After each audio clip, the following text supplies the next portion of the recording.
This video is brought to you by MyFitnessPal, the #1 nutrition tracking app. You ever do this? You go on a diet, you lose the weight, you feel amazing, and then, almost like clockwork, it starts creeping back on, no matter how hard you try to stop it. It is so frustrating, right? It feels like you're in a fight that you're just not meant to win. Well, today, we're going to dig into a really fascinating theory that might explain exactly why that happens. Seriously, what is going on there? It's such a common story. You do everything by the book, but it feels like your body just has a completely different agenda. We're going to explore a compelling idea called set point theory, which suggests that, your body might actually be pulling you back to a weight it already knows. All right, let's get into this whole mystery. What if, just what if, the struggle to keep weight off isn't about a lack of willpower, but it's actually about your own biology? That's the big question we're tackling. So what is this set point theory? Well, the core idea is pretty simple. It suggests your body has a weight range, its set point, where it just feels the most comfortable. And if you try to move too far away from that range, either up or down, your body's internal systems jump into action to push you right back into that comfort zone. And this isn't some brand new idea. It actually got its start way back in the 1950s with animal studies, when a scientist first floated the idea that bodies might regulate their own fat storage. Fast forward to the 1980s, and that concept got fleshed out into the full theory we're talking about today. I think this is the perfect way to picture it. It's like a thermostat for your weight. You know how the one in your house kicks on the heat or the AC to keep the temperature just right? The theory suggests your body does the exact same thing, but to keep your weight in a specific range. So how does this thermostat even work? Well, it all comes down to hormones. When you start to lose weight, your body can fight back, and it fights dirty. It can crank up ghrelin, the go hormone that makes you feel super hungry. And at the exact same time, it can turn down leptin, the stop hormone that tells you you're full. It's this powerful 1-2 punch that's basically designed to make you eat more and get that weight back. Okay, this all sounds pretty convincing, doesn't it? It feels like it explains so much about the weight loss struggle. But this brings us to a really, really important question. Is this compelling theory actually a proven scientific fact? So let's just ask it directly. Has this thing been definitively proven to be true in humans?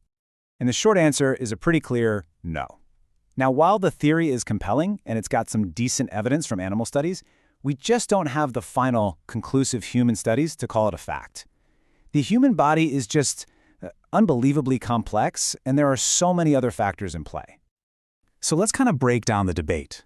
On one side, the theory makes a ton of sense from an evolutionary standpoint, right? Our bodies were designed to survive famines by holding on to energy.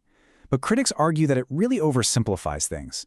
They point out that our modern environment, psychology, our easy access to food, all these things play a massive role that the theory doesn't totally account for. Which leads us to the next logical question. If this set point does exist, even if it's just a strong tendency, are we just stuck with it forever? Or is it actually possible to change it? And this is where things get really hopeful. The research suggests that no, we are not stuck. This quote from StatPearls is huge. Our set point isn't one single number that's locked in for life. It actually can, and often does, shift over time. So what makes it change?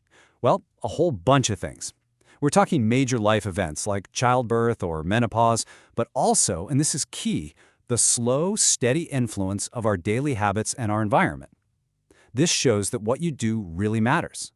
Gradual, consistent changes to your diet and exercise can actually help lower your body's preferred weight range over time.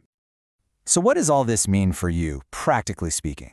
Let's talk about some smarter strategies. Because the goal isn't to fight your body, it's about learning to work with its natural tendencies to get results that actually last. First things first, let's reframe the goal. You might not need this massive dramatic transformation to see real health benefits. Research consistently shows that losing just 5% of your body weight can lead to significant improvements in your health. Now that feels a lot more doable, doesn't it? Okay, instead of thinking about this as one long, grueling diet, try to think in phases. Focus on losing a little bit of weight, and then, and this is the real game changer, you shift into a maintenance phase. You just hold steady. This gives your body and your metabolism time to adapt and get used to its new, lower weight. That helps prevent that harsh metabolic backlash we talked about and makes the whole thing so much more sustainable. And here are 4 more powerhouse habits. Keeping a food log isn't about judging yourself, it's just about awareness. Then, try to increase your NEAT. It's a fancy term, non-exercise activity thermogenesis, that just means burning more calories by moving around more in your day. taking the stairs, pacing on a phone call. It all adds up. Also, strength training is huge for building muscle, which revs up your metabolism. And please, don't ever underestimate a good night's sleep. It's absolutely crucial for keeping those hunger hormones in check. So the big takeaway here is that the path forward isn't some magical, complicated secret. It's the boring, consistent stuff. A steady mix of healthy eating, regular movement, and good sleep. That's the foundation for working with your body's biology, not against it. Let's just circle back to this core idea for a second. Set point theory gives us a great way to think about our bodies. They aren't our enemies. They are incredibly smart systems built for survival. This autopilot is powerful for sure, but it's not a destiny that we have zero control over. And that really leaves us with a final thought. Maybe the goal shouldn't be to declare war on our bodies. Maybe the real win comes from finally taking the time to understand how they work, and then using that knowledge to build healthier, happier, and more sustainable habits for life. Thanks for watching. If you enjoyed this video, please like and subscribe for more insights brought to you by MyFitnessPal, the #1 nutrition tracking app.